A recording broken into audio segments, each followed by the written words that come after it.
அப்ப முதல்ல நம்ம பார்த்தோம், கேளுங்கள் அப்பொழுது உங்களுக்கு என்ன செய்யப்படுமா? கொடுக்கப்படும். தேடுங்கள் அப்பொழுது என்ன செய்வீர்கள்?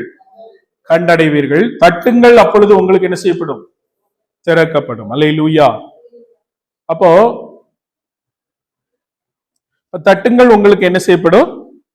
திறக்கப்படும் என்று வேதம் என்ன செய்கிறது? சொல்லுகிறது. இது ஆண்டவர் சொன்னதான ஒரு முக்கியமான, இதை எடுத்துருவா, இல்லைன்னா இதை ஸ்டாண்ட் எடுத்துருவா, வச்சுக்கிடுவா, இது போதுமா? அப்போ இங்க பாத்தீங்கன்னா இங்க சொல்லப்படுகிறது, தட்டுங்கள் அப்பொழுது உங்களுக்கு என்ன செய்யப்படும்? திறக்கப்படும். நம்ம பொதுவா எதை போய் தட்டுவோம்? கதவை தான் நிறைய பேர் என்ன செய்வோம்? தட்டுவோம். தட்டுறது எது தட்டுவோம்னா கதவை தான் நிறைய பேர் என்ன செய்வோம்? தட்டுவோம். இப்போ ஒரு வீடு பூட்டி இருந்தா நம்ம என்ன செய்வோம்? போய் கூப்பிட்டு பார்ப்போம். கூப்பிடலன்னா இன்னைக்கு போன் இருக்கு, அதனால தட்டுற வேலை கொஞ்சம் மிச்சம். ஆனாலும் நம்ம என்ன செய்வோம்? தட்டுவோம். கொஞ்சம் லைட்டா தட்டுவோம். ஆள் வரலன்னா மறுபடியும் என்ன செய்வோம்? ஓங்கி தட்டுவோம். சிலரு வீட்டுல ஆள் இல்லாத வீட்டை போய் என்ன செஞ்சுக்கிட்டு இருப்பாங்க? தட்டிக்கிட்டு இருப்பாங்க. அப்படிப்பட்ட நபர்களும் என்னது தெரியாம தட்டுறது உண்டு. ஆனால் சில தட்டி கடன்காரன் வந்து தட்டும் போது என்ன செய்வாங்க? திறக்க மாட்டாங்க. வீட்டுல என்ன செய்ய மாட்டாங்க? திறக்க மாட்டாங்க. இப்படி நிறைய விதத்துல கதவை தட்டுகிறது பழக்கமாக என்ன செய்கிறது? இருக்கிறது. ஆனால் இங்கு தேவனாகிய கர்த்தர் சொல்லுகிறார், தட்டுங்கள் அப்பொழுது உங்களுக்கு என்ன செய்யப்படும்? திறக்கப்படும். அப்ப எது வரைக்கும் தட்டணும்னா அந்த கதவு திறக்கிற வரைக்கும் நாம் என்ன செய்ய வேண்டும்? தட்ட வேண்டும். அல்லேலூயா. அப்ப கடந்த வாரத்துல பார்த்தா தேடுங்கள். அப்பொழுது தேடுங்கள்னா எதை தேடணும்? தேவனுடைய ராஜ்யத்தை நாம் என்ன செய்யணும்? தேடணும். நீதியை என்ன செய்யணும்? தேடணும். அப்ப நீதினா என்ன, ராஜ்யம்னா என்னன்னு நம்ம என்ன செய்யணும்? பார்த்தோம். அப்ப இந்த வாரத்துல நாம் பார்க்க போகுது, அங்கு சொல்லப்படுகிறது, நீங்கள் தட்டுங்கள் அப்பொழுது உங்களுக்கு என்ன செய்யப்படும்? திறக்கப்படும் என்று. அல்லேலூயா. அப்ப அதை தட்டுகிறது என்பது, இப்ப நம்ம ஒரு நண்பர் வீட்டை போய் நம்ம தாராளமா என்ன செய்ய முடியும்? தட்ட முடியும். சிலர் பாத்தீங்கன்னா நம்ம என்ன செய்வோம்? சில வீட்டுக்குள்ள நம்ம வேகமா போவோம், லாஸ்ட் வரைக்கும் போவோம், எல்லாத்தையும் பார்ப்போம். நம்ம கூட யாராட்டும் புதிதாக வந்திருந்தாங்கன்னா அவங்களுக்கு ஆச்சரியமா இருக்கும். என்ன இந்த வீட்டுக்கு கூட்டு வந்தாரு, அவர் பாட்டுல உள்ள போறாரு, அங்க போய் உட்கார்றாரு, இதை எடுக்கிறாரு அப்படின்னா அந்த வீடு அதற்கு அவ்வளவாக நமக்கு என்ன செய்யப்பட்டிருக்கிறது? பழக்கப்பட்டதாக என்ன செய்யும்? இருக்கும். அதனாலதான் இப்ப என்னோட கூட என் நண்பர் வந்தாரு. அப்ப அவரு, நான் எங்க இருக்கீங்கன்னு கேட்டேன். அவரு சொன்னாரு, நான் ஸ்டேட் பேங்க்ல நிக்கிறேன், லைன்ல நிக்கிறேன் அப்படின்னாரு. அப்ப எதுக்கு லைன்ல நிக்கீங்க? அப்படியே பணத்தை போடணும் அப்படின்னு சொல்லி. அப்ப நான் வந்து உள்ள வந்த உடனே வாங்கி என்ன செஞ்சேன்? அந்த பணத்தை வாங்கி அந்த செல்லான்லாம் வாங்கி, எங்க அப்பா அங்க இருந்தாரு, அவர்கிட்ட, இவருக்கு யாருன்னு தெரியாது, அவர்கிட்ட வாங்கி எல்லாம் கொடுத்த உடனே இவர் அப்படி திருன்னு முழிக்காரு. என்ன நீங்க யார்கிட்டயும் வாங்கி கொடுத்துட்டீங்க அப்படின்னு. அது ஒண்ணும் இல்லை, எங்க அப்பா தான் அங்க வேலை பார்க்கறாரு, அவருக்கு டிக்கெட் வரணும், நம்ம போகலாம் அப்படின்னு நினைச்சிட்டோம், போயிட்டோம். அப்ப என்னன்னா, நம்மளுக்கு அது அதிகமாய் பழக்கப்பட்டிருந்தா நம்ம என்ன செய்வோம்? அதை செய்வோம். அப்ப அதே போலதான் இந்த அதிகமாய் நாம் தட்டுவது, நண்பர்கள், தெரிந்தவர்கள், சொந்தக்காரர்கள், நம்மோடு நல்ல பழகினவர்கள், அங்கதான் போய் என்ன செய்வோம்? தட்டுவோம். அப்படிதானே?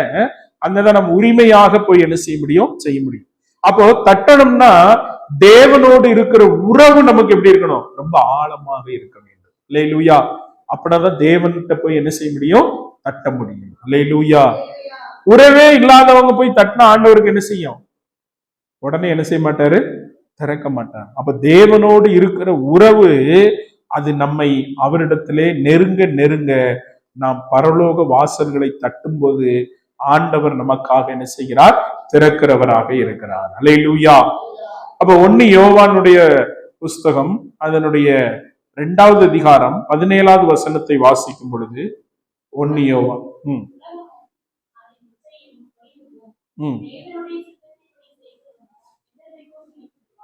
அப்ப பாருங்க, இந்த தட்டுதல் எப்படி இருக்க வேண்டும் என்றால், இந்த கேட்பது எப்படி இருக்க வேண்டும் என்றால், இந்த தேடுவது எப்படி இருக்க வேண்டும் என்றால், உலகத்தினுடைய இச்சைகளின்படி அல்ல, ஆசைகளின்படி அல்ல, நம்முடைய சுய விருப்பத்தின்படி அல்ல.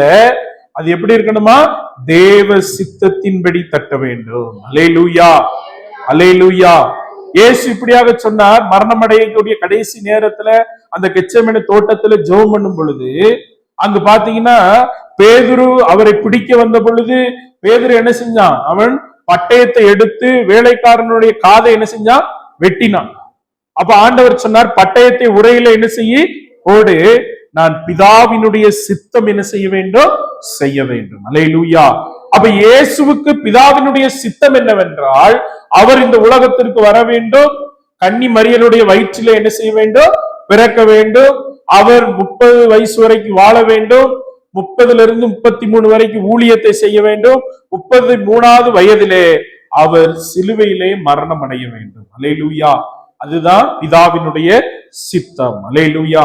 அப்ப இயேசு ஒருபோதும் பிதாவினுடைய சித்தம் செய்வதற்கு அவர் என்ன செய்யவில்லை? எந்த விதத்திலும் தவறவில்லை. அல்லேலூயா. அதற்கு தன்னை முழுவதுமாக என்ன செய்தார்?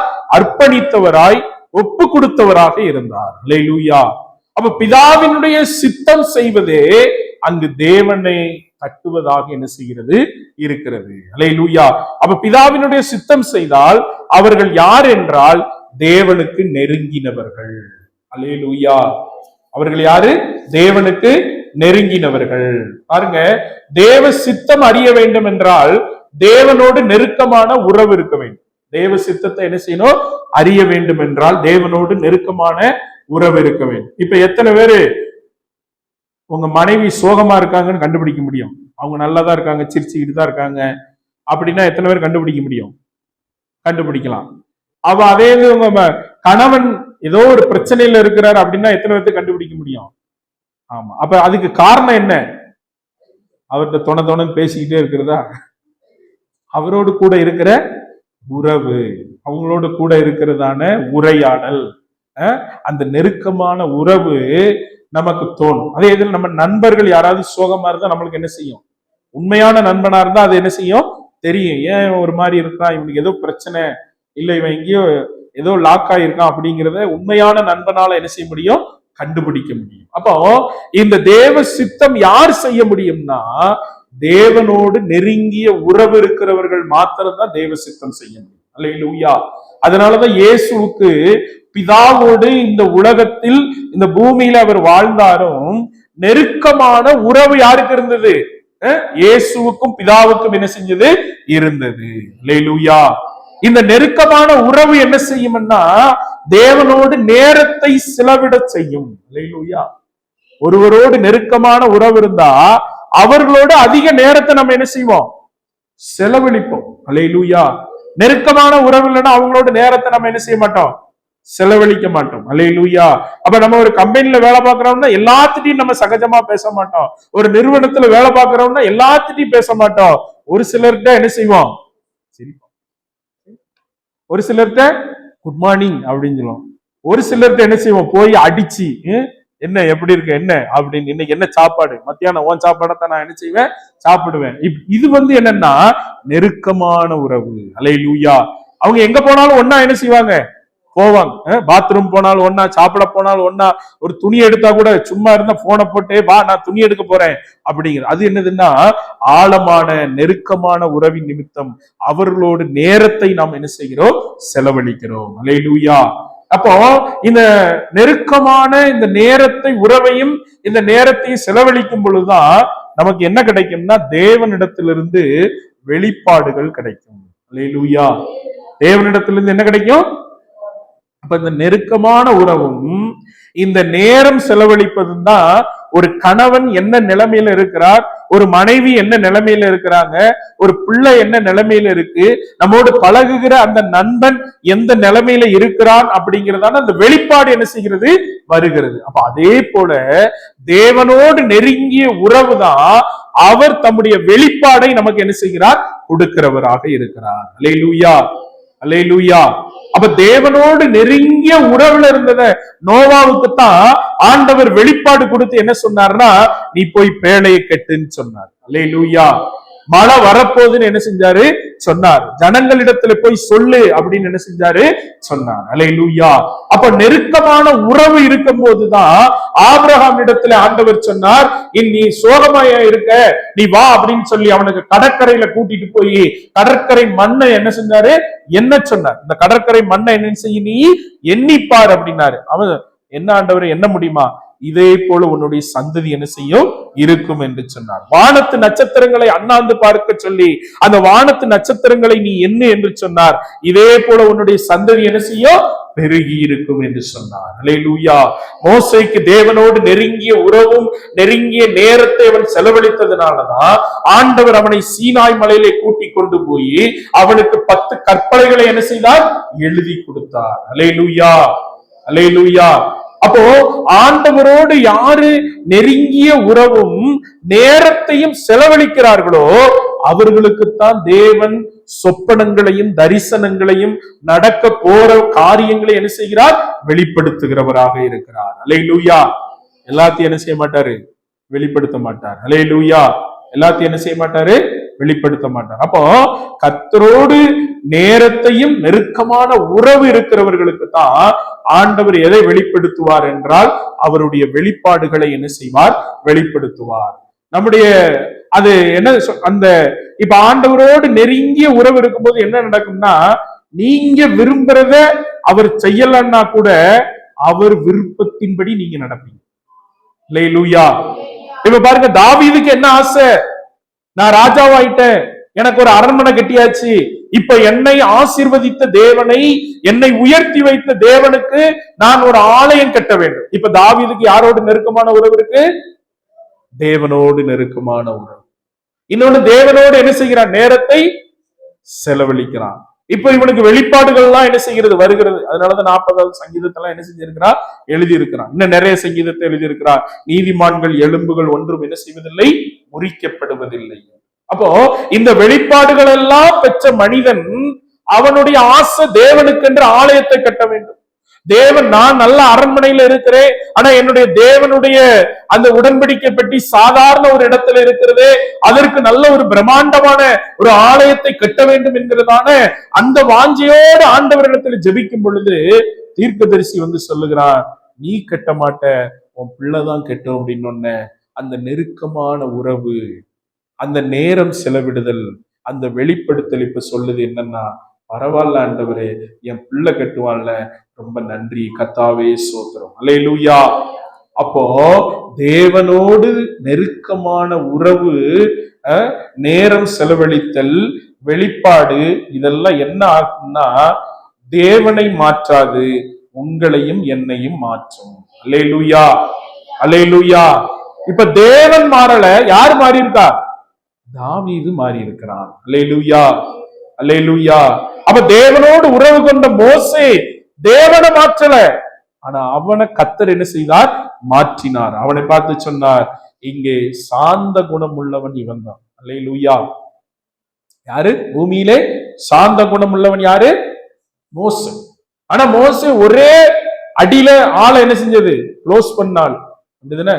அவன் அங்கும் இங்கும் பார்த்து ஒரே அடி அடிச்சு அவனை மண்ணுக்குள்ள என்ன செஞ்சுட்டான்? ஆமா, புதைச்சு வச்சுட்டான். அந்த கொலைகாரனை பார்த்துதான் ஆண்டவர் சொல்லுகிறார், இவன் பூமியில எப்படிப்பட்டவனா? சாந்த குணம் உள்ளவன். அல்லேலூயா. அப்போ தேவனோடு இருக்கிற உறவு, தேவ சித்தம் எப்படின்னா, நம்ம விருப்பம் நிறைவேறுவதல்ல, தேவன் என்ன நினைக்கிறாரோ அதை நிறைவேற்றுவதுதான் தேவ சித்தம். அல்லேலூயா. நமக்கு 1000 ஜெபம் இருக்கும், 1000 ஆசைகள் இருக்கும், 1000 எண்ணங்கள் பிரதிபலிப்புகள் இருக்கும். ஆனால் தேவ சித்தம் செய்கிறவர்கள் என்ன செய்வாங்கன்னா, ஆண்டவர் எதை சொல்றாரோ அது அப்படியே கீழ்ப்படிவார். அல்லேலூயா. ஆண்டவர் என்ன செய்வா? அப்படி. ஏன்னா இங்க பாத்தீங்கன்னா தீர்க்கதரிசிகளை நிறைவேற்ற வாசிக்கும் போது ஒரு தீர்க்கதரிசியின் இடத்துல ஆண்டவர் சொல்லுகிறார், நீ போய் அந்த விபச்சார ஸ்திரியை போய் கல்யாணம் பண்ணுன்னு சொன்னார். யார போய்? விபச்சார ஸ்திரியை. ஓசியால சொல்லப்பட்டிருக்கிறது. அவன் நேரா போய் அந்த விபச்சார ஸ்திரியை பார்த்து சொல்றான், நீ இத்தனை நாள் எப்படி வாழ்ந்தைய பிரச்சனை இல்லை, ஆனா இன்னைக்கு நான் உன்னை மனைவியா என்ன செய்கிறேன்? ஏற்றுக்கொள்ளுகிறேன், நீ எனக்கு என்னது? மனைவியா என்னது இரு என்று சொல்லி அவனோடு கூட இருக்கிறான். கூட இருந்து குழந்தைலாம் பிறக்க அவளுக்கு அந்த வாழ்க்கை சலிச்சு போயிடுச்சு. ஏன்னா அவள் தவறான வாழ்க்கை வாழ்ந்தவள். அவள் மறுபடியும் இவனை விட்டுட்டு தன்னுடைய பழைய நிலைமைக்கு என்ன செய்கிறார்? கடந்து போகிறார். இப்பவும் ஆண்டவர் அவனிடத்துல மறுபடியும் சொல்றாரு, அவளை மன்னித்து அவளை பணம் கொடுத்து மீட்டு கொண்டு வந்து அவளோடு கூட இருந்து சொல்றார். அல்லேலூயா, அல்லேலூயா. அப்ப இஸ்ரவேல் ஜனங்கள் தேவனை விட்டு போனாலும் மறுபடியும் தேவன் என்ன செய்கிறாரா? சேர்த்து கொள்ளுகிறவராக இருக்கிறார். அப்ப இந்த தீர்க்கதரிசி இவ்வளவு பெரிய காரியத்தை செய்யறதுக்கு காரணம் என்னன்னா, அவன் எதை செய்தான் என்றால் தேவ சித்தத்தை செய்தான். அல்லேலூயா. உலகத்திற்கு எப்படி இருக்கும்? முட்டாள்தனமாக இருக்கும். தேவ சித்தம் உலகத்திற்கு முட்டாள்தனமாக மட்டுமே இருக்கும். அல்லேலூயா. ஆனால் தேவனுடைய பார்வையில் அது எப்படி இருக்கும்? விலையேற பெற்றதாக இருக்கும். அல்லேலூயா, அல்லேலூயா. அப்ப பாருங்க, இங்கு தேவ சித்தம் செய்கிற மனுஷர்கள் அவர்கள் தங்களுடைய விருப்பத்தை செய்கிறவர்கள் அல்ல, தங்களுடைய ஆசை இச்சைகளை நிறைவேற்றுகிறவர்கள் அல்ல, தேவன் என்ன சொல்லுகிறாரோ அதை கேட்கிறவர்கள். அல்லேலூயா.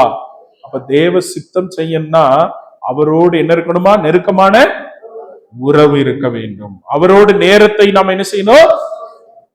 அடுத்து அடுத்து சொல்லுங்க. நம்முடைய மூணாவது என்ன கிடைக்கும்? வெளிப்பாடு என்ன செய்யும்? கிடைக்கிறதாக இருக்கிறது. அல்லேலூயா. அப்ப பாத்தீங்கன்னா அங்கு சொல்லப்படுகிறது நம்முடைய பரிசுத்த குடியிருப்பாக இருக்கும். அப்போ நம்ம எங்க குடியிருப்போம்னா அந்த பரிசுத்த தேவனோடு கூட ஒன்றி நாம் என்ன செய்வோமா? இருப்போம் என்று வேதம் சொல்கிறது. அவருடைய அன்பை ருசி பார்க்க வேண்டும். தேவன் நம்மை என்ன செய்கிறாரா? மனம் மாற்றுகிறார். நம்முடைய மனதை என்ன செய்கிறார்? மாற்றுகிறார். எபேசியர் 5வது அதிகாரம் 17வது வசனத்தை வாசிக்கும் பொழுது,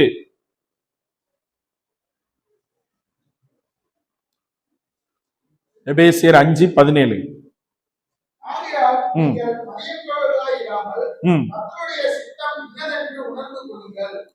அப்ப நீங்கள் மதியற்றவர்களாயிராமல், முட்டாள்களா என்ன செய்யாதீங்க?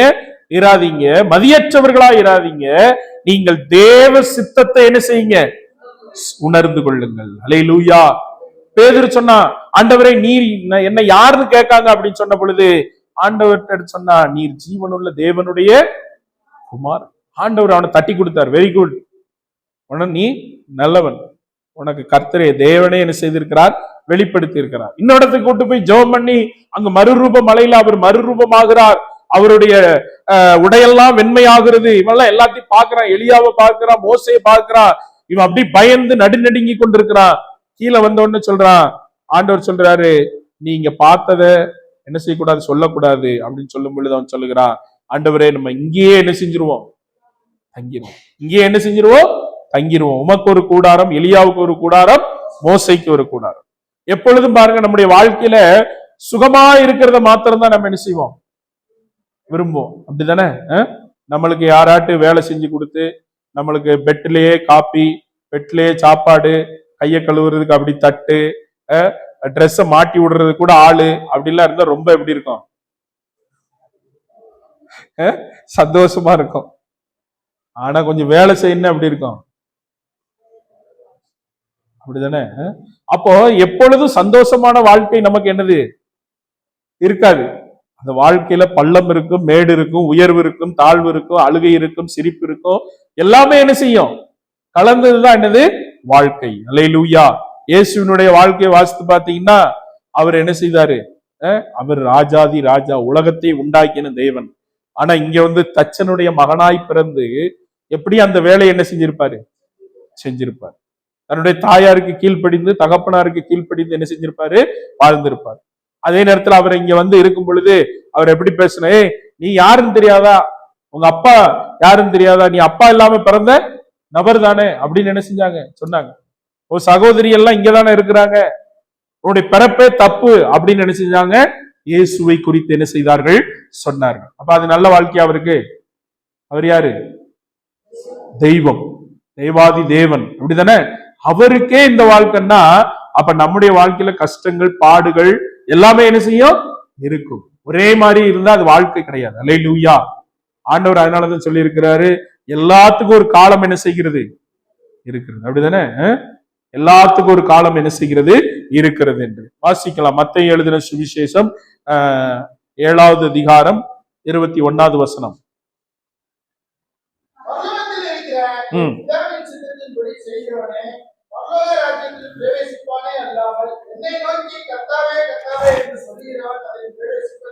அப்ப பரலோக ராஜ்யத்தில் ஆண்டவர் சொல்லுகிறாரு, பரலோக ராஜ்யத்தில் பிரவேசிக்கணும்னா தேவனுடைய சித்தம் என்ன செய்யணுமா? செய்ய வேண்டும். அப்போஸ்தலர் 21:14 வாசிங்க. அப்போஸ்தலர் 21:14.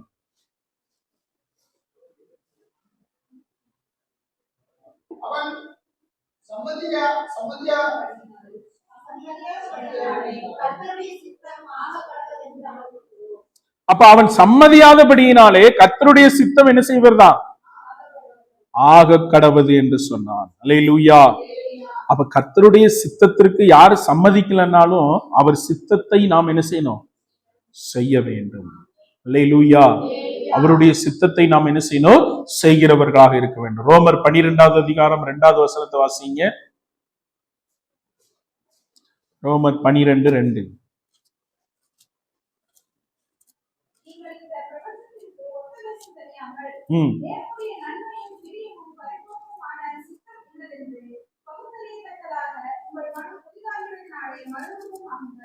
அப்ப பாருங்க, தேவனுடைய சித்தம் செய்கிறவர்களுடைய மனம் எப்படி ஆகுமா, புதிதாகும். அல்லேலூயா. அவருடைய மனம் எப்படி ஆகுமா, புதிதாகும். புதிதாகிறது என்னன்னா, நான் நினைக்கிறது நடக்காது, தேவன் நினைக்கிறதே என்னுள் என்ன செய்யும், நடக்கும். அதுதான் தேவனுடைய சித்தம். அல்லேலூயா. அப்ப தேவனுடைய சித்தம் என்பது நம்முடைய விருப்பம் அல்ல. நம்முடைய விருப்பம் அது சுயசித்தம். நம்முடைய விருப்பம் சுயசித்தம். ஆனால் தேவனுடைய விருப்பம் என்பது அவர் மனதிலே வைத்திருப்பது. அல்லேலூயா. பாத்தீங்கன்னா யாக்கோபு என்ன செஞ்சான், யார நேசித்தான்,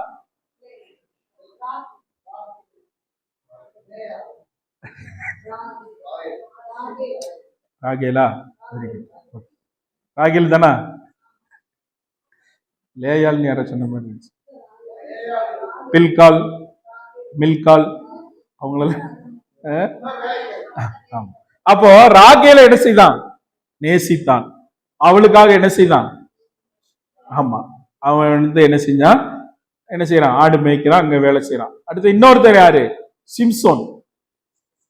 அவனை ஆண்டவர் சொன்னாரு, நீ வந்து என்ன செய்யக்கூடாது, திருமணம் முடிக்க கூடாது, இப்படி நிறைய கண்டிஷன் போட்டிருந்தாரு. ஆனா அவனை குறித்து சொல்லப்படுகிறது, அந்த பெண்ணை பார்த்து அவன் அவளை என்ன செய்தானா, இவளைத்தான் திருமணம் பண்ணணும் அப்படின்னு அவங்க அம்மா அப்பாட்ட பிடிவாதமா பிடிச்சு என்ன செஞ்சான், திருமணம் முடித்தான். அப்ப இது யாருடைய சித்தம்,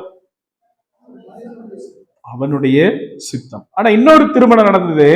பாத்தீங்கன்னா ஒரு வேலைக்காரனை அனுப்புனாங்க.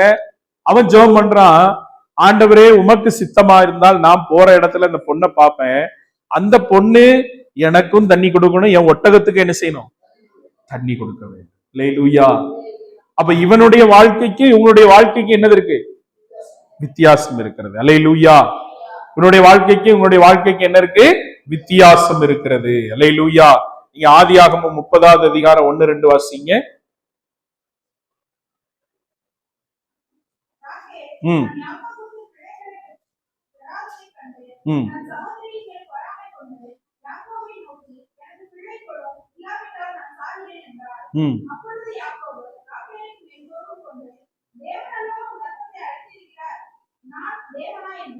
அப்ப பாருங்க, இந்த ராகேலுடைய அக்கா முதல் கல்யாணம் முடிச்ச லேயாளுக்கு என்ன ஒன்று இருக்கு, பிள்ளை இருக்கு. அவளுடைய வேலைக்காரிக்கு என்ன இருக்கு, பிள்ளை இருக்கு. இவளுடைய வேலைக்காரிக்கு என்ன இருக்கு, பிள்ளை இருக்கு. ஆனா இவளுக்கு என்னது இல்ல, பிள்ளை இல்லை. அல்லேலூயா. ஆனாலும் 22, 23, 24 வாசிக்கும் பொழுது தேவன்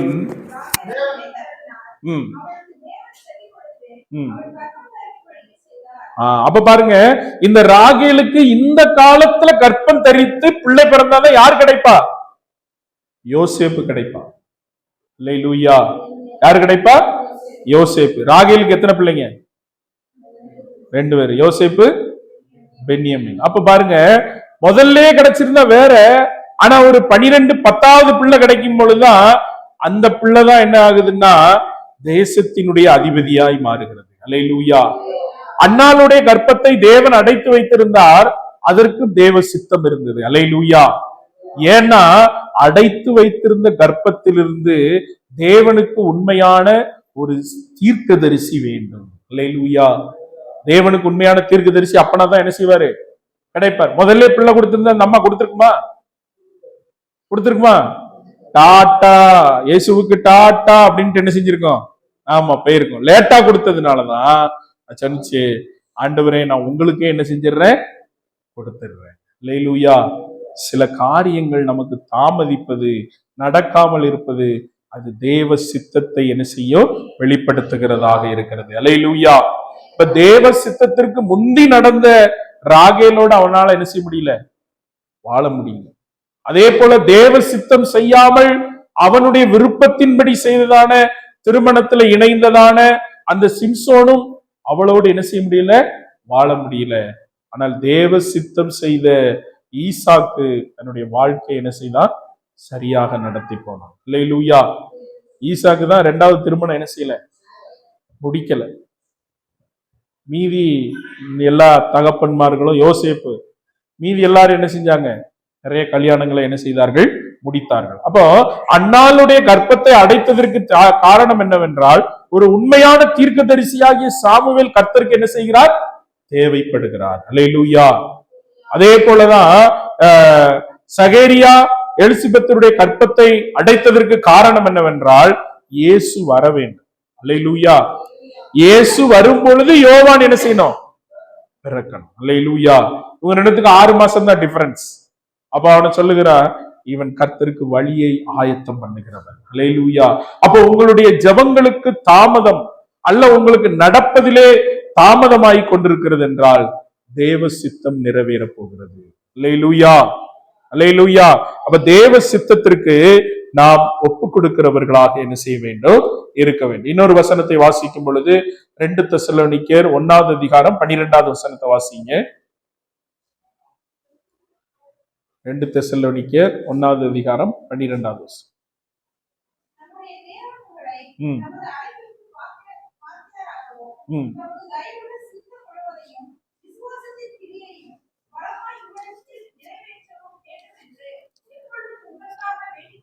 அப்ப தயவுள்ள சித்தம், தேவனுடைய தயவுள்ள சித்தம் யாரிடத்தில் நிறைவேற வேண்டுமா, நம்மளிடத்திலே என்ன செய்ய வேண்டும், நிறைவேற வேண்டும். அல்லேலூயா.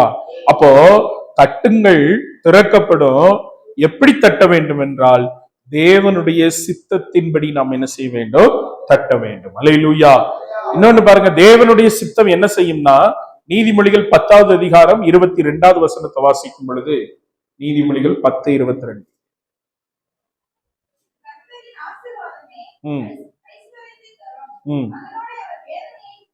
அப்போ தேவனுடைய சித்தப்படி ஒவ்வொரு காரியம் நடந்ததுன்னா அந்த ஐஸ்வர்யம், அந்த நன்மை நமக்கு எப்படி இருக்குமா, சொல்லுங்க, எப்படி இருக்கும், வேதனை இருக்காது.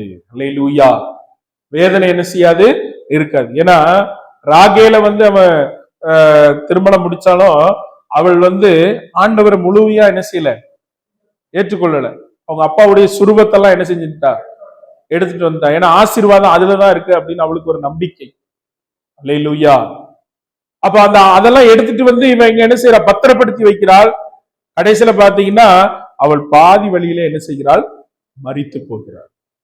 இந்த சிம்சோன் இந்த பெண்ணை ஆசைப்பட்டு திருமணம் பண்ணா, கடைசியில அந்த பெண் மூலம் தான் அவனுக்கு மரணம் என்ன செய்தது, சம்பவித்தது. அல்லேலூயா. அப்ப பாத்தீங்கன்னா தேவ சித்தம் நம்மளுக்கு எப்படி இருக்கும்னா ஆசீர்வாதமா இருக்கும். அது வேதனை என்ன செய்யாது, கூட்டாது. அல்லேலூயா. அப்ப நம்முடைய எதிர்காலத்திலே தேவனுடைய சித்தத்திற்கு நம்ம என்ன செய்யணும், ஒப்பு கொடுக்கணும். திருமணமா இருக்கலாம், மற்ற வேலையா இருக்கலாம். நம்ம விருப்பத்தை விட, ஆண்டவரே என் பிள்ளைக்கு நீங்க என்ன செய்ய போறீங்க, என் எதிர்காலத்திற்கு நீங்க என்ன செய்ய போறீங்க, நான் இதை படிச்சிருக்கேன், எனக்கு வேலைக்கு என்ன செய்ய போறீங்க அப்படின்னு ஆண்டவருடைய சமூகத்துல நம்ம கேட்போமானால், அவருடைய தயவுள்ள சித்தத்தை நமக்கு என்ன செய்வார், வெளிப்படுத்துகிறவராக இருக்கிறார். அல்லேலூயா. அதே நேரத்துல தேவ சித்தம் செய்யாமல், கடந்த வாரத்துல ஒரு பாஸ்டர் இப்படியாக பேசினார். அவருடைய ஒருத்தங்க ஒரு அம்மா ஐயா என் மகனுக்காக என்ன செய்யுங்க, ஜெபம் பண்ணுங்க, அவனுக்கு கிட்டத்தட்ட ஒரு 30-35 வயசு இருக்கும், ஜெபம் பண்ணுங்கன்னு சொல்லி அவர் உருக்கமா ஜெபம் பண்ணிட்டு போன உடனே இன்னொருத்தர் வந்தாராம். ஐயா இந்த நிலைமைக்கு காரணமே இந்த தாயார் தான், இந்த பையனுடைய இந்த நிலைமைக்கு காரணமே என்னது, தாயார் தான். ஏன், இவங்க நல்ல ஊழியம் செஞ்சுக்கிட்டு இருந்தாங்க, நல்லா போயிட்டு இருக்கும்போது இந்த பையன் கொஞ்சம் அப்படி இப்படி பின்மாற்றத்துல என்ன செஞ்சா இருந்தான். சொல்லி பார்த்தாங்க, கேட்கல. கடைசியில இந்த அம்மா ஜெபம் பண்ணுது, ஆண்டவரே இவனை என்ன செய்யுங்க,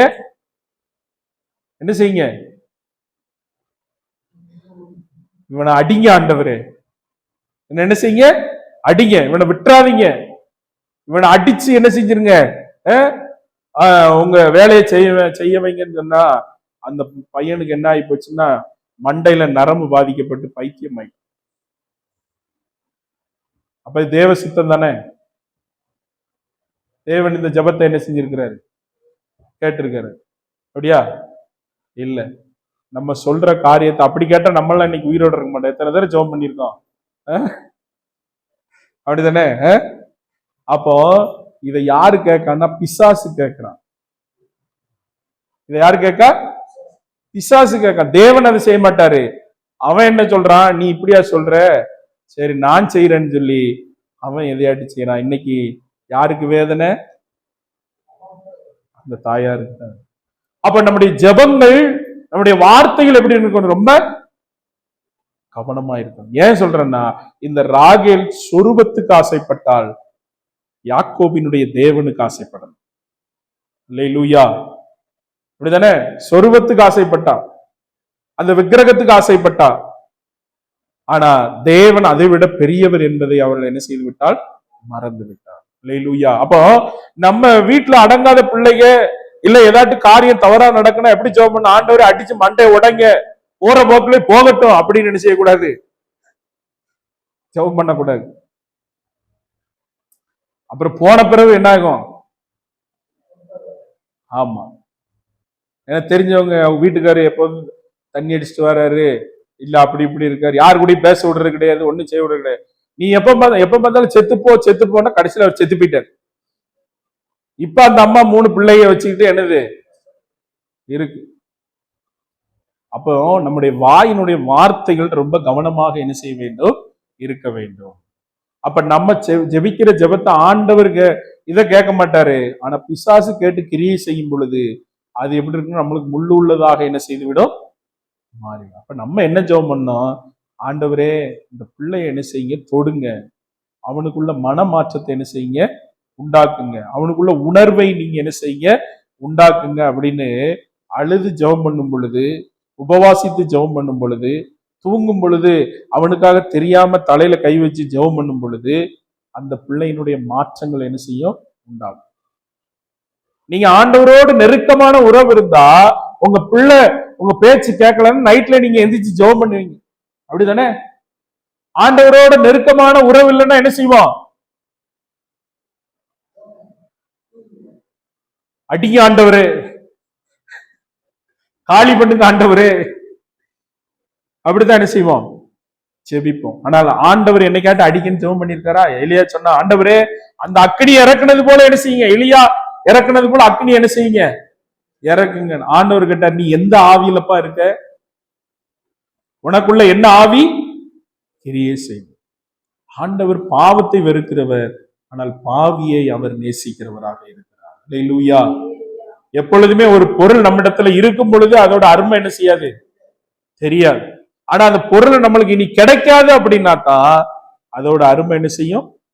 தெரியும். இப்ப நம்ம சோறெல்லாம் பொங்கி கொட்டுறோம், காய்கறி எல்லாம் தூர போடுறோம், சாப்பிட மாட்டோம், தண்ணி எல்லாம் குடிக்க மாட்டோம்.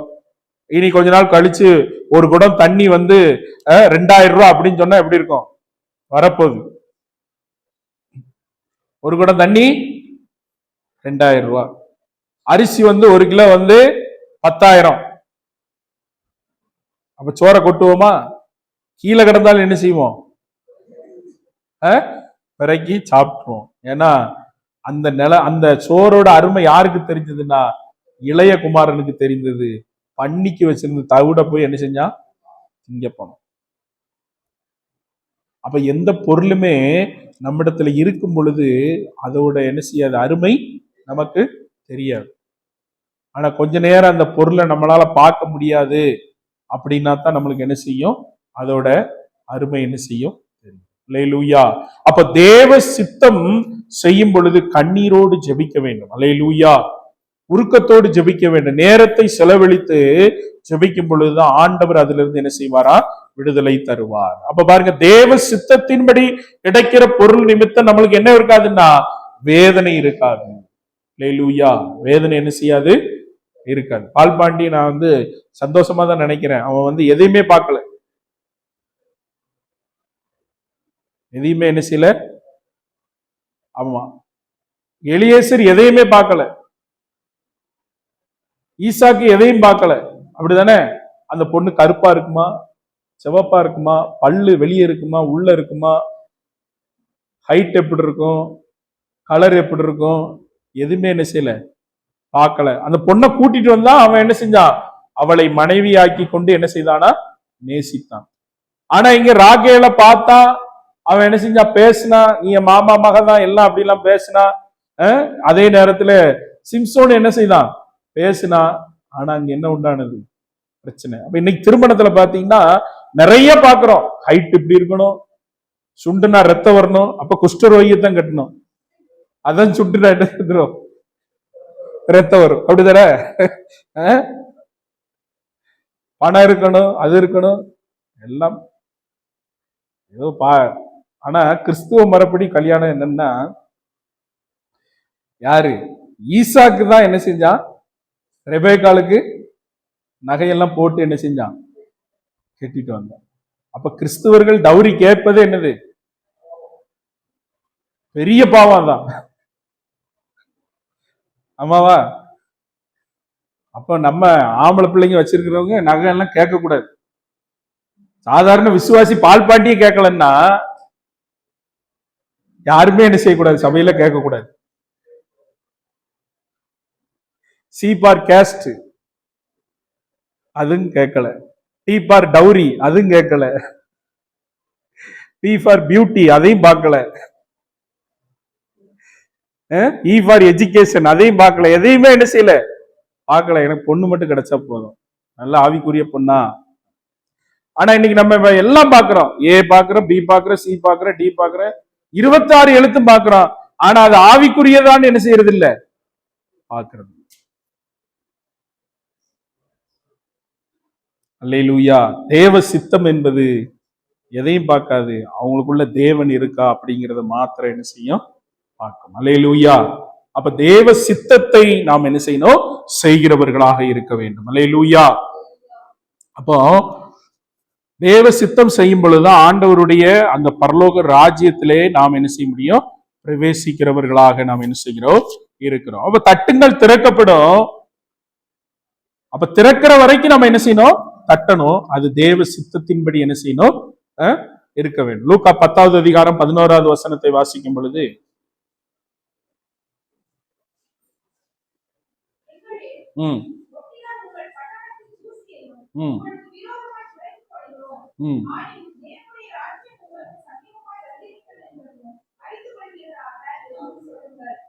லூக்கா 10:11.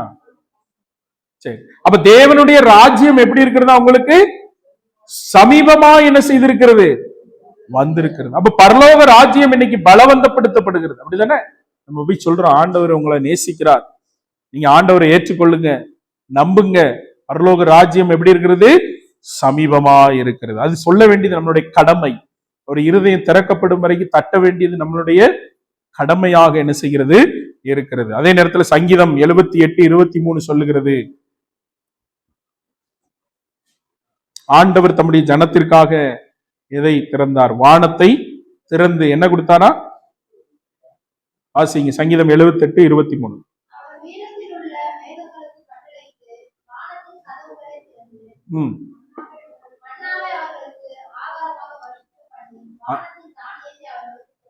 அப்ப பாருங்க, இந்த ஜனங்கள், தன்னுடைய ஜனங்கள், தாம் மீட்டு கொண்டு வந்த ஜனங்கள் வனாந்தரத்திலே அவர்கள் விவசாயம் பண்ண முடியாது என்பதற்காக அவர்களுக்கு காலை டிஃபனாக என்ன கொடுத்தாரு, மன்னா கொடுத்தார். மன்னா என்ன செஞ்சாரு, கொடுத்தார். யாத்திராகமம் 16:4 வாசிங்க. யாத்திராகமம் 16:4.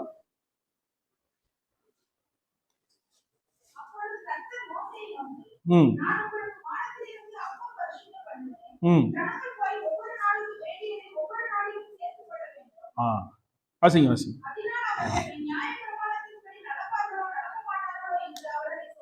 அப்ப பாருங்க, ஒவ்வொரு நாளும் கர்த்தர் என்ன கொடுக்கிறாரா, மன்னா கொடுக்கிறார். இன்னைக்கு காலையில என்ன மன்னா சாப்பிட்டீங்க, சாப்பிடல. ஏன் சாப்பிடல? சரி, நேத்து என்ன மன்னா சாப்பிட்டீங்க,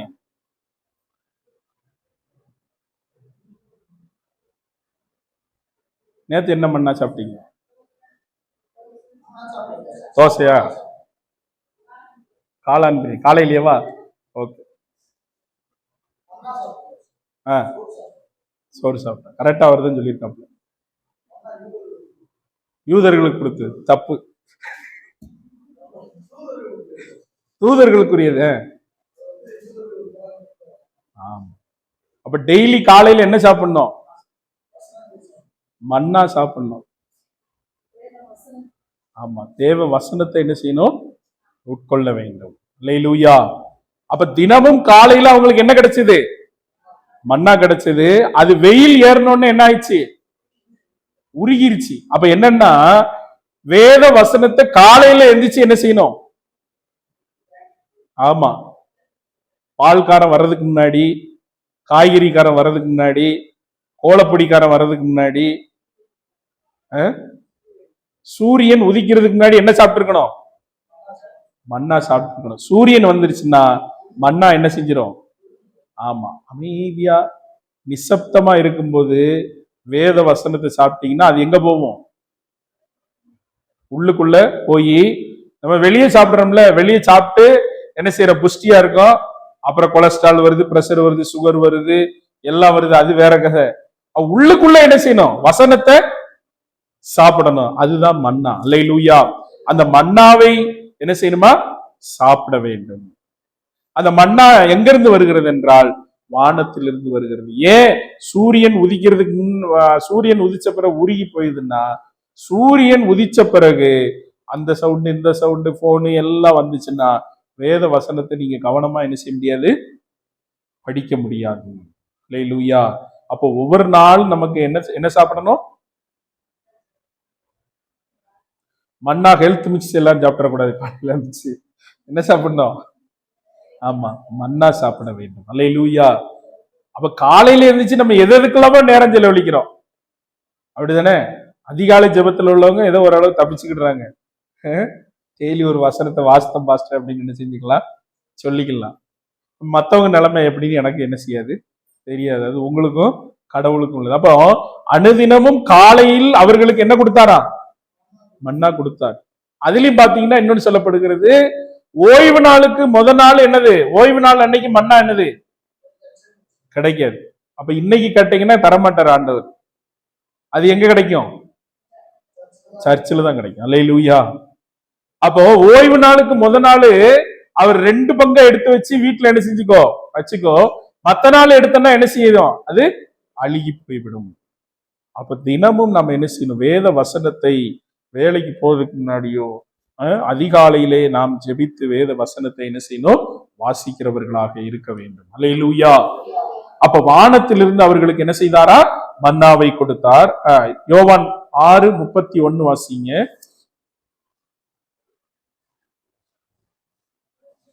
யோவான் 6:31.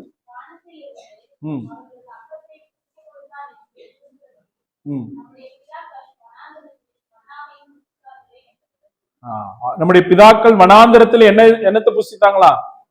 மன்னாவை புசித்தார்கள். அல்லேலூயா.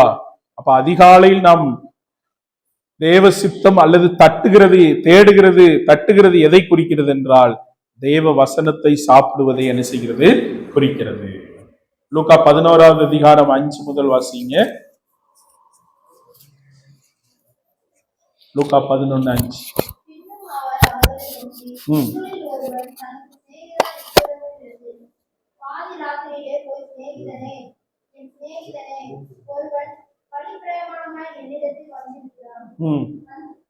வாசிங்க வாசிங்க.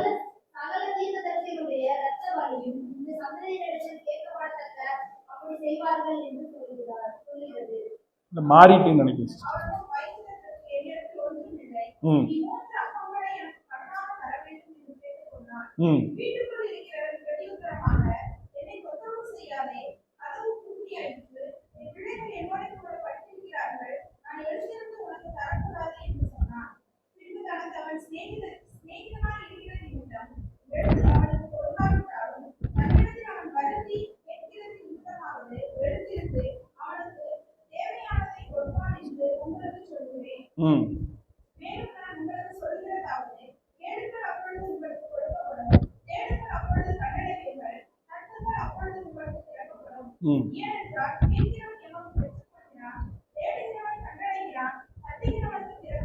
ம்.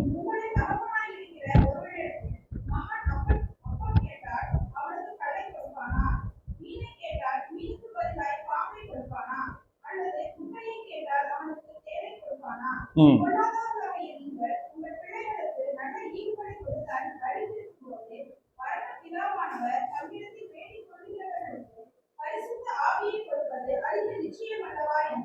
அப்ப ஆண்டவருடைய வேதவசனம் சொல்லுகிறது, நீங்கள் ஜலத்தினாலும் ஆவியினாலும் பிறவாவிட்டால் எங்க போக முடியாது?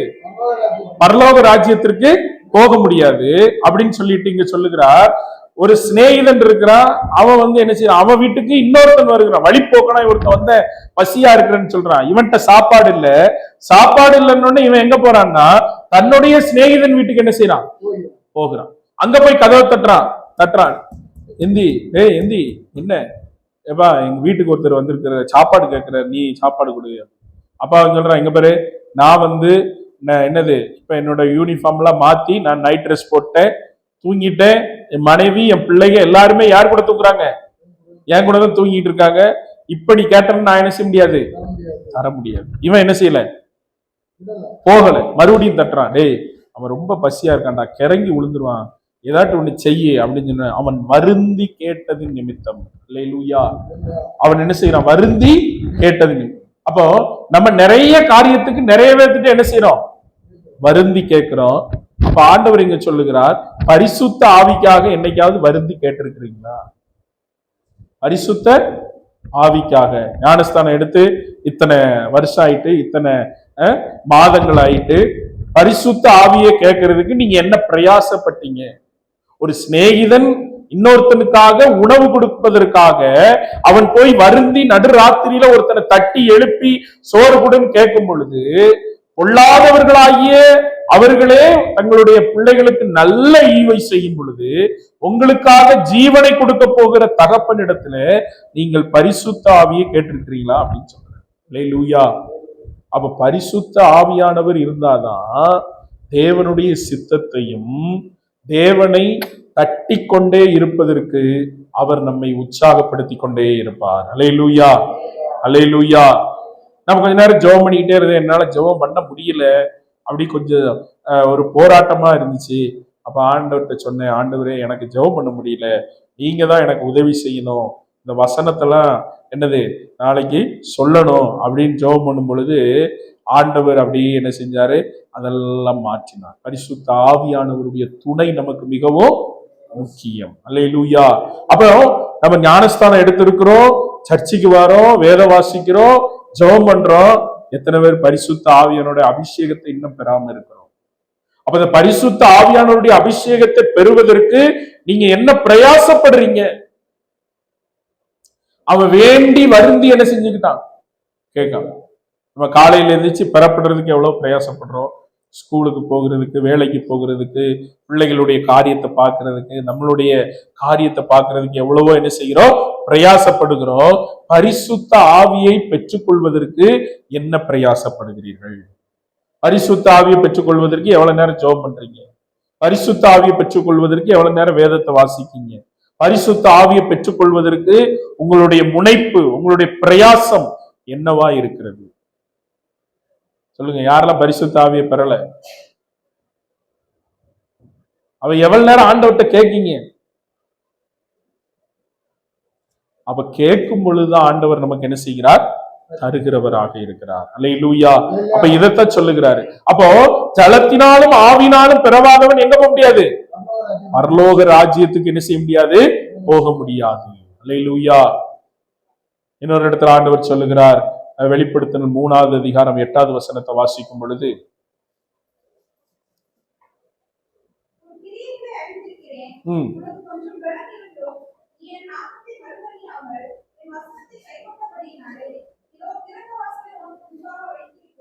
அப்ப பாருங்க, இயேசு ஞானஸ்தானம் எடுத்து கரையேறின உடனே பரிசுத்த ஆவியானவர் வந்து அமர்ந்தார்.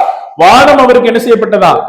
திறக்கப்பட்டது. அங்க ஒரு சத்தம் கேட்டது, இவர் என்னுடைய நேசகுமார். அப்ப ஞானஸ்தானம் எடுத்த பொழுது பரிசுத்த ஆவியானவர் வந்தார், சத்தம் கேட்டது, வானம் திறக்கப்பட்டிருக்கிறது. பரிசுத்த ஆவி எப்பொழுது அவைலபிளா என்ன செய்யறாரு? இருக்கிறார். நம்ம சில நேரம் போன் போட்டா எங்கேஜா இருக்கும், சில நேரம் போன் போட்டா என்னது இவர் இந்த தொடர்பு எல்லைக்கு வெளியே இருக்கிறார், இல்லைன்னா அவர் வேற ஒருவரோட தொடர்பில் என்ன செய்கிறார் இருக்கிறார், அவர் சுவிட்ச் ஆஃபா இருக்கிறார். அப்படிலாம் ஆண்டவர்கிட்ட எதுவுமே கிடையாது. கூப்பிட வேண்டியது யாரு? நம்ம. பெற்றுக்கொள்ள வேண்டியது யாரு? நம்ம. பிரயாசப்பட வேண்டியது யாரு?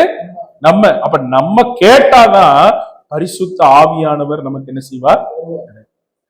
அல்லது பெற்றுக்கொண்ட அபிஷேகத்துல நீங்க ஒருவேளை மங்கி போயிருந்தீங்கன்னா அது உங்க தவறு தான். அதை நீங்க தான் என்ன செய்யணும், புதுப்பிக்க வேண்டும். அல்லேலூயா. ஏன்னா இப்ப சாப்பாடு கேட்கும் அம்மாட்ட, இல்லப்பா நான் போட்டு தர முடியாது, நீ கொஞ்ச நேரம் கழிச்சு சாப்பிடு, இல்ல எனக்கு சாப்பாடு வேணும், இல்ல நான் வேலையா இருக்கேன்டா கொஞ்ச நேரம் கழிச்சு சாப்பிட்டா 2-3 தடவை கேட்போம், 3வது தடவை என்ன செய்வோம் சொல்லுங்க, நேரம் தட்டை எடுப்போம், நம்மளே போட்டு கோபத்தோட என்ன செய்வோம் சாப்பிட்டுரும். அப்ப அந்த ஒரு வைராக்கியம், அந்த ஒரு வாஞ்சை, அந்த ஒரு தாகம் எதுக்கு வேணும்னா நான் பரிசுத்த ஆவியினுடைய அபிஷேகத்தை பெற்றுக்கொள்ள வேண்டும் என்கிறதான அந்த தாகம் என்ன செய்யணும் வேண்டும். அல்லேலூயா. அந்த தாகம் இருக்கா? இல்ல அபிஷேகத்தை பெற்று இன்னைக்கு அபிஷேகத்துல அப்படி மங்கி போயிருந்தோம்னா அதையும் இன்னைக்கு என்ன செய்யணும், புதுப்பிக்கணும். ஆண்டவர்கிட்ட கேட்கணும். ஆண்டவர்கிட்ட அவன் எப்படி கேட்டான்னா அந்த சிநேகிதனிடத்துல போய் அவன் தயவாய் வருந்தி என்ன செய்தான் கேட்டான். இப்ப பரிசுத்த ஆவி வேணும்னா உடனே ஆண்டவர் கொடுக்க மாட்டார். போய் முத நாள் உட்காரணும், அப்ப தூக்கமா வரும், பைபிள் படிக்கும்போது ஒரு மாதிரி இருக்கும், ஜெபம் பண்ணும்போது சிந்தையெல்லாம் மாறும்.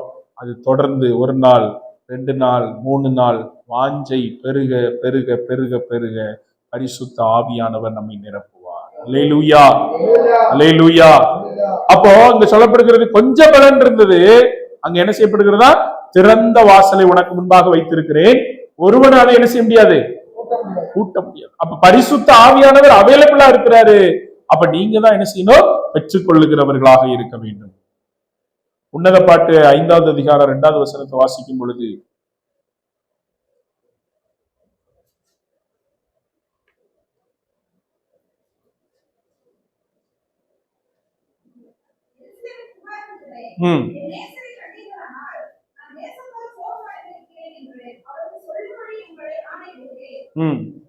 என் நேசரை கண்டீர்களானால் நான் என்ன செய்கிறேன்.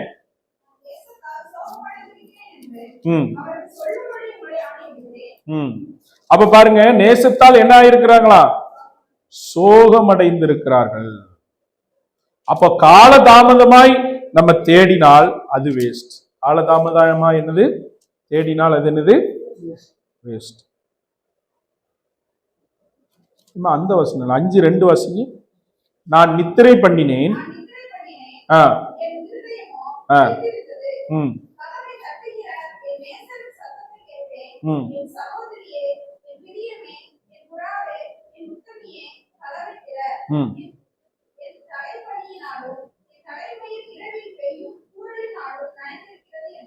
அப்ப பாத்தீங்கன்னா இங்க எதை ஒப்பிடப்படுகிறது என்றால், இவளுடைய நேசர் வந்து கதவை தட்டுகிறார், ஆனா இவன் என்ன செஞ்சிட்டா, தூங்கிட்டான்.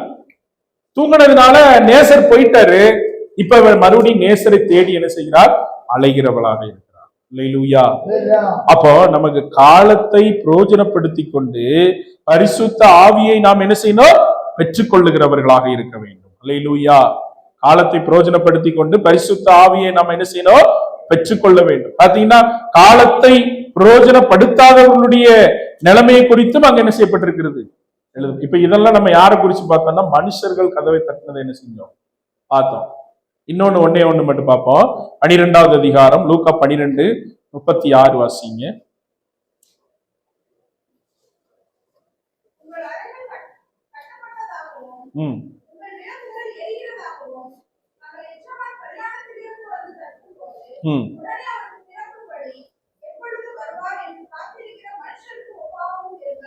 இன்னொரு வசனத்தை வாசிங்க, அது இருக்கட்டும். 25 மத்தேயு 25:10 வாசிங்க.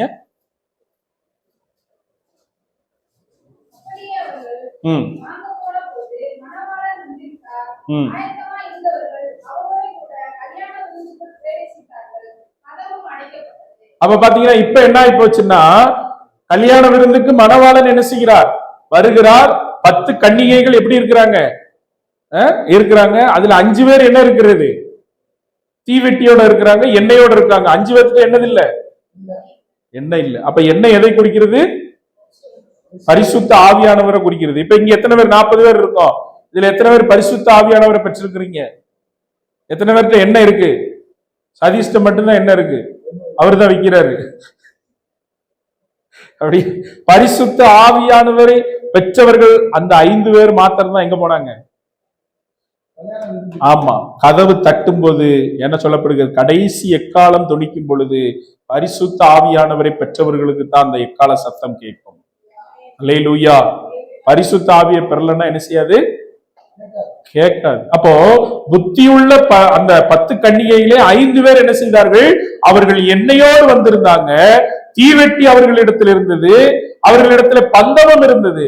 இவர்களிடத்திலும் தீவெட்டி இருந்தது, பந்தம் இருந்தது, ஆனா எண்ணெய் இல்லை. அல்லேலூயா. ஆலயத்துக்கு வரேன், ஜெபம் பண்றேன், எல்லாம் செய்யறேன், ஆனா என்கிட்ட என்னது இல்லை? பரிசுத்த ஆவியானவருடைய அபிஷேகம் இல்லை. அப்ப பரிசுத்த ஆவியானவருடைய அபிஷேகத்தை பெற்றவர்களிடத்துல இவங்க கொஞ்சம் கேட்டாங்க. அவங்க ரொம்ப புத்தியானவங்க சொல்றாங்க, உங்களுக்கு கொடுத்தா நாங்களும் என்ன செஞ்சிடும், எங்க தீவெட்டியும் அணைந்து போயிடும், நீங்க போய் எண்ணெய்க்காரர்களிடத்துல போய் என்ன செய்யுங்க, வாங்கி கொள்ளுங்கள் என்று வாங்க போகிறதுக்கு முன்னாடி கதவு அடைக்கப்பட்டது. இப்ப இவங்க தட்டுறாங்க. அப்பொழுது அங்க சொல்லப்படுகிறது, உங்களை நான் என்ன செய்வதில்லை அறியேன். உங்களை நான் என்னது அறியேன். லூக்கா 12:30-36 வாசிங்க. இப்போ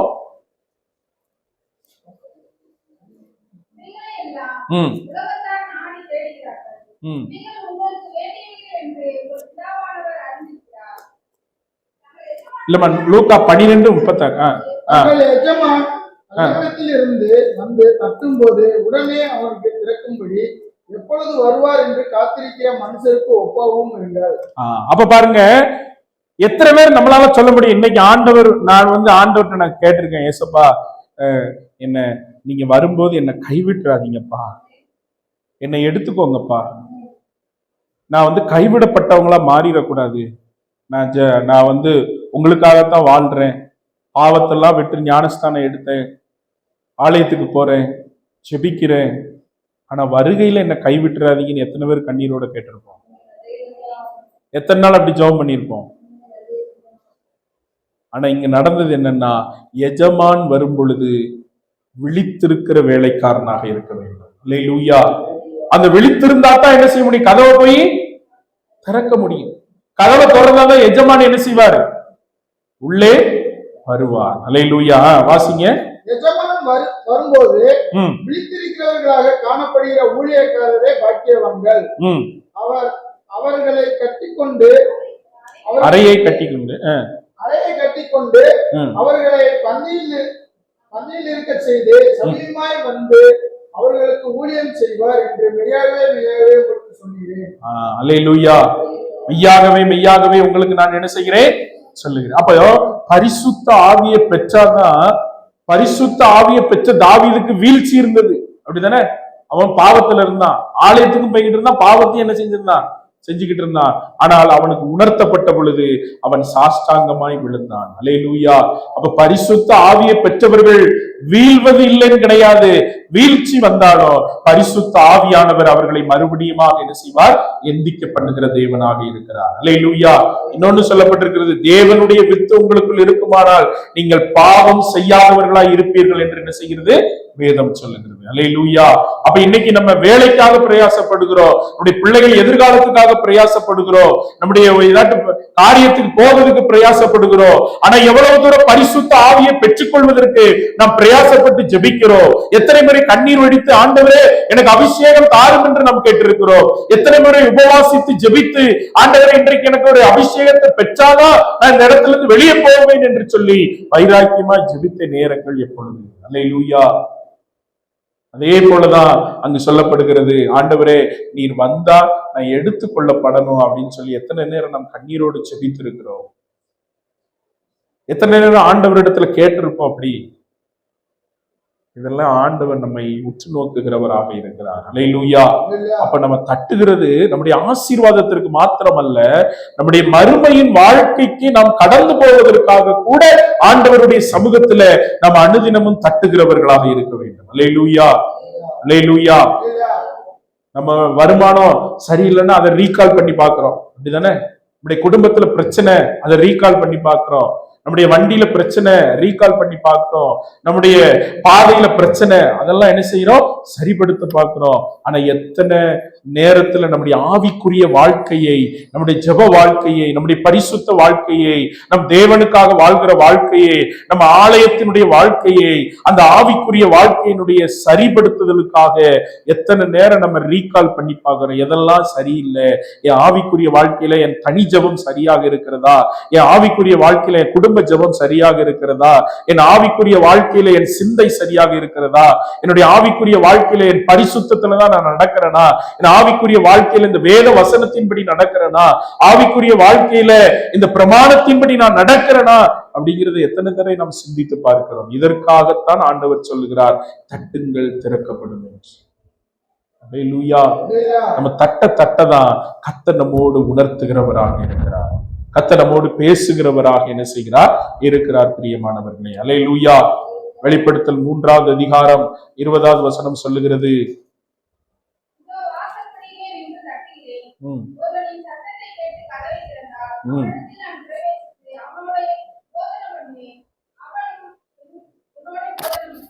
அல்லேலூயா, அல்லேலூயா.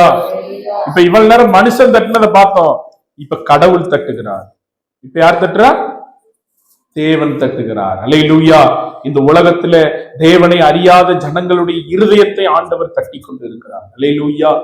பாவத்தில் இருக்கிற ஜனங்களை தேவன் என்ன செய்து கொண்டிருக்கிறார்? தட்டி கொண்டிருக்கிறார். நான் தான் உண்மையான தெய்வம், இந்த உலகத்துல தெய்வம் எதுவுமே கிடையாது, இயேசு மாத்திரமே உண்மையான தெய்வம் என்பதை அவர் அனுதினமும் என்ன செய்து கொண்டிருக்கிறார்?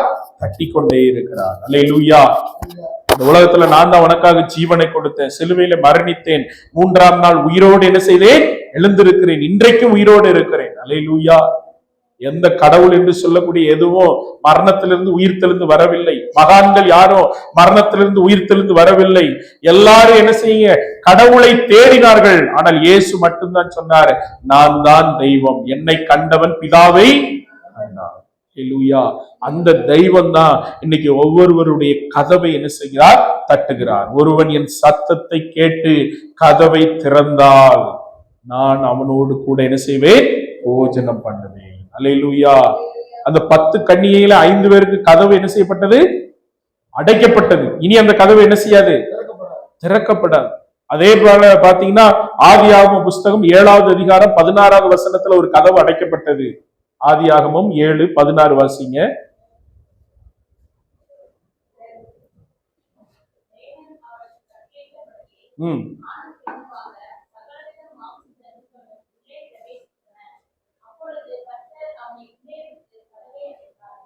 கர்த்தர் அவனை உள்ளே விட்டு என்ன செய்தாரா?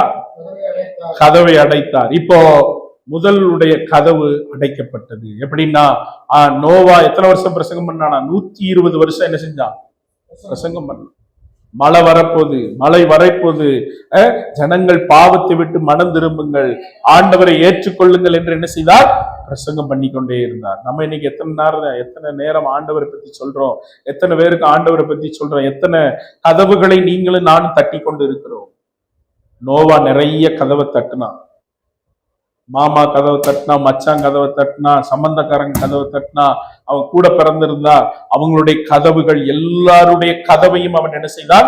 120 வருஷமாய் தட்டி கொண்டிருந்தான். 120 வருஷமா என்ன செய்தான்? தட்டி கொண்டிருந்தான். ஒரு நாள் அவன் பேழைக்குள் போனதும் கதவு பூட்டப்பட்டது. அல்லேலூயா. இன்னைக்கு சீக்கிரத்துல கதவு என்ன செய்யப்பட போகிறது? பூட்டப்பட போகிறது. அப்ப கதவு பூட்டுறதுக்கு முன்னாடி பரிசுத்த ஆவியை பெறாதவர்கள் பரிசுத்த ஆவியை பெறணும்.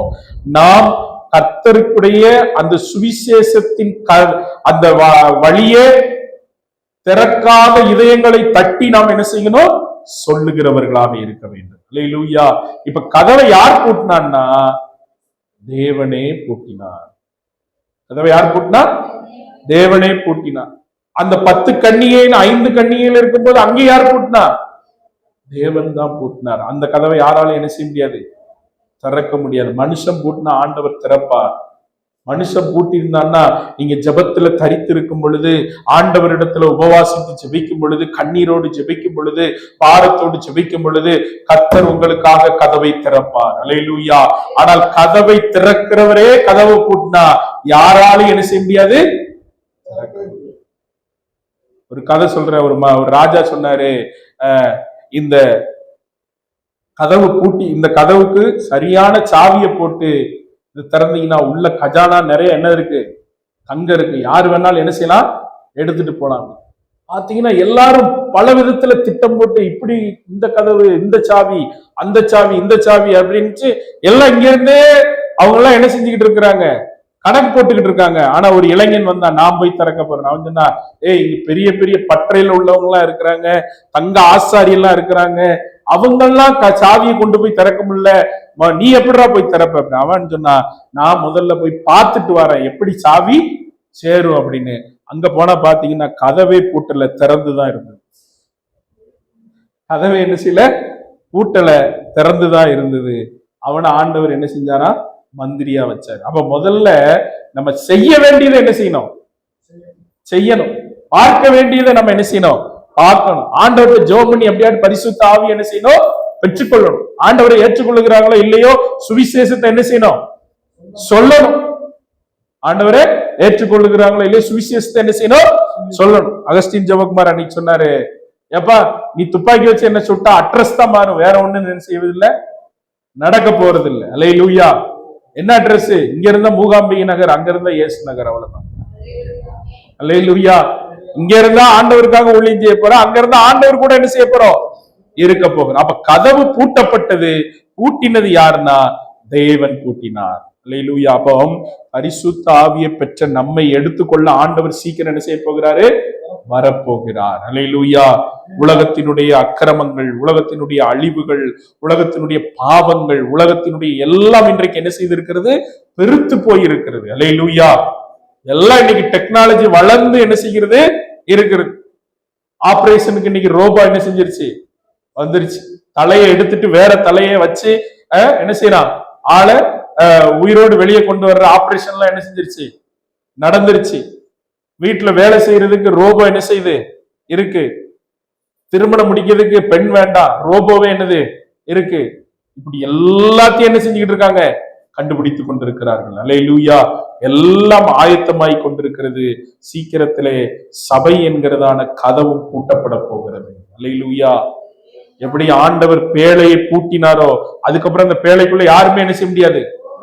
போக முடியல, போக முடியல. அப்போ சபை என்கிறதான கதவு, ஆண்டவர் பரிசுத்த ஆவியானவர் ஆண்டவருடைய ரகசிய வருகையில நாம் எடுத்துக்கொள்ளப்பட்டோம்னா அதுக்கப்புறம் கைவிடப்பட்டவர்களுடைய நிலைமை ரொம்ப பரிதாபம். ஆனா அந்த கைவிடப்பட்ட கூட்டத்துல நீங்களும் நானும் இருக்கக்கூடாதுன்னா ஆண்டவரை நாம் தட்டி கொண்டே இருக்க வேண்டும். அல்லேலூயா.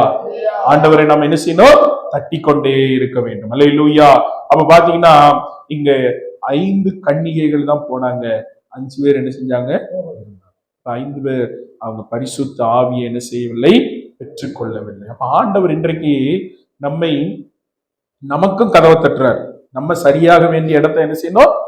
சரியாகணும். அதே போல நாம் சுவிசேஷத்தை என்ன செய்யணும்? அறிவிக்கிற கதவுகளையும் நாம் என்ன செய்யணும்? தட்டப்பட வேண்டும். அல்லேலூயா. அப்போ தட்டுங்கள், உங்களுக்கு என்ன செய்யப்படும்? திறக்கப்படும். ஒருவேளை உங்களுக்கு நன்மைக்கான வாசல் தேவையா? ஆண்டவருடைய சமூகத்துல நான் சொல்றேன், தேவ சித்தத்தின்படி நெருங்கிய உறவோடு நேரத்தை செலவழித்தால் உங்களுக்கு என்ன தேவையோ அதை கர்த்தர் என்ன செய்வார்? தருவார். எந்த நன்மை தடைபட்டாலும் பரவாயில்ல, ஆண்டவர் தருகிறவராக இருக்கிறார். தன்னுடைய மனைவி, தன்னுடைய பிள்ளைகள் எல்லாரையும் பிடிச்சிட்டு போயிட்டாங்க. எல்லாரும் அழுகுறாங்க.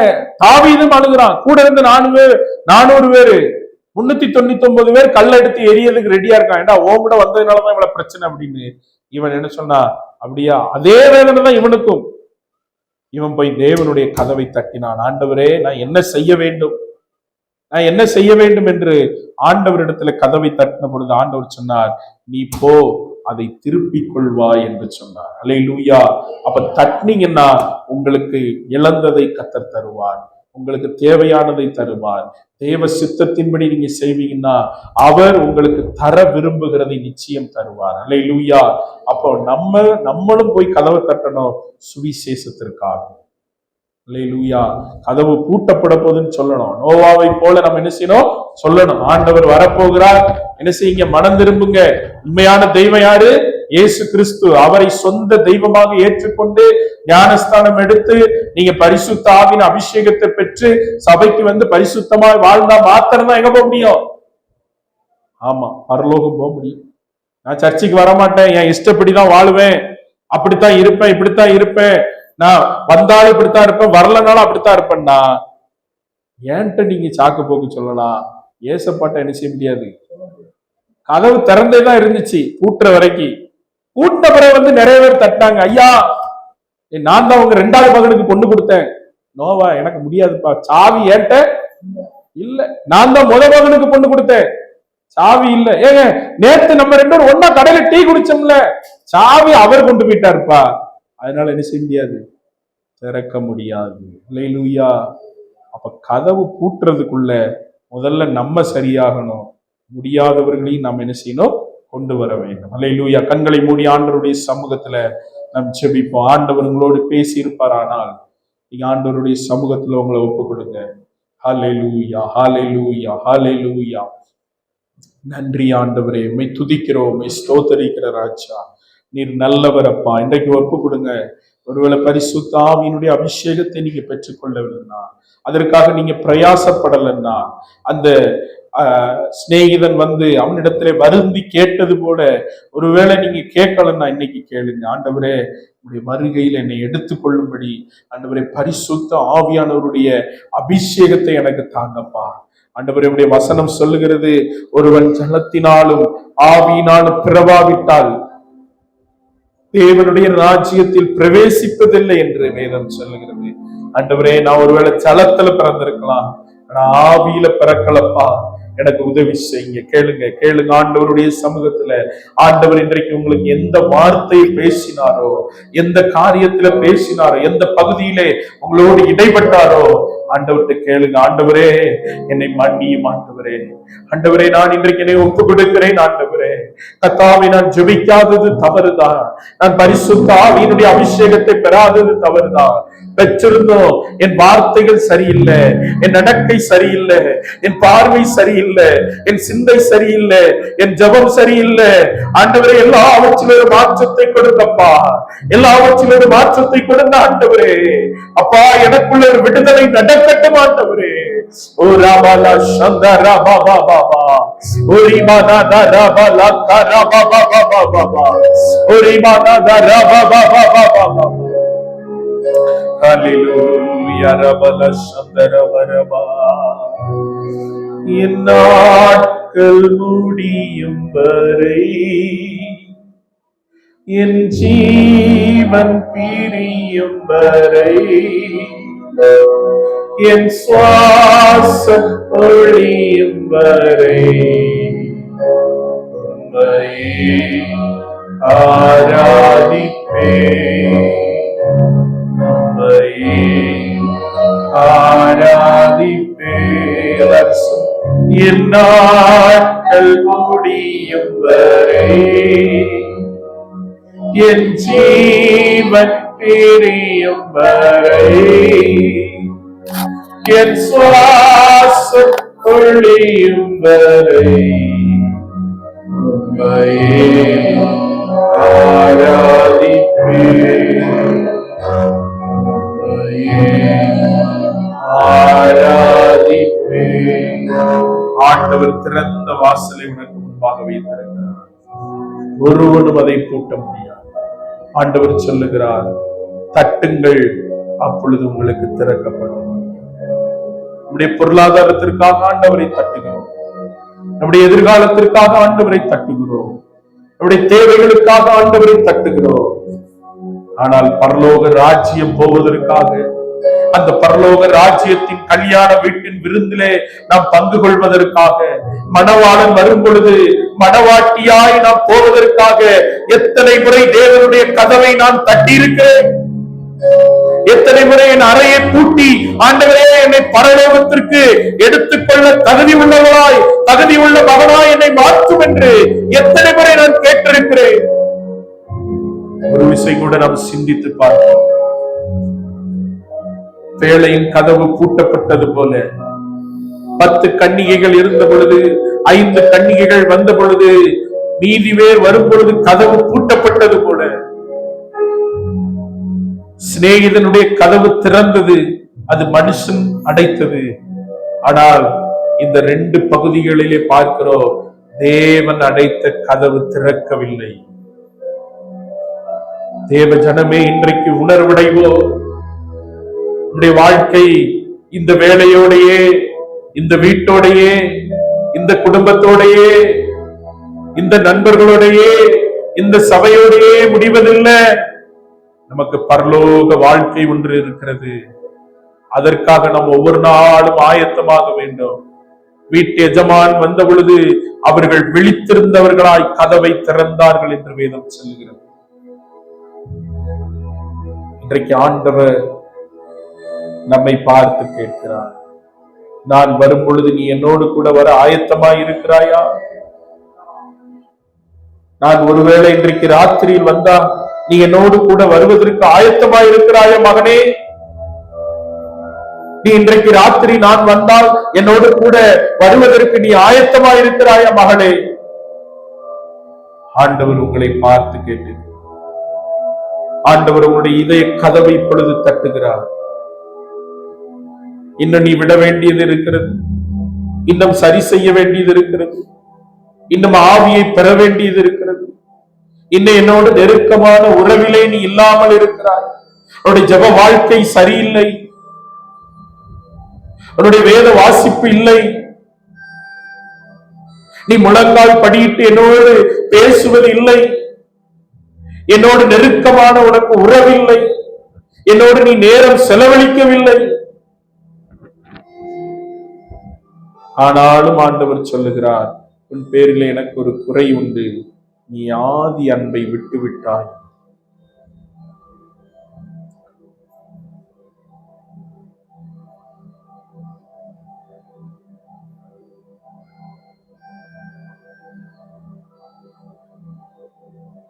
ஆண்டவர் வரும் பொழுது நாம் அவரை எதிர்கொள்கிற மனவாட்டியாய் இருக்க வேண்டும்.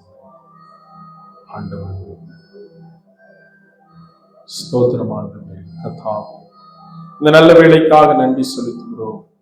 இந்த நாளிலும் நாங்கள் கேட்ட சத்தியத்தின்படி, ஆண்டவரே வேத வசனத்தின்படி எங்களை நாங்கள் ஒப்புக் கொடுக்கிற ராஜா.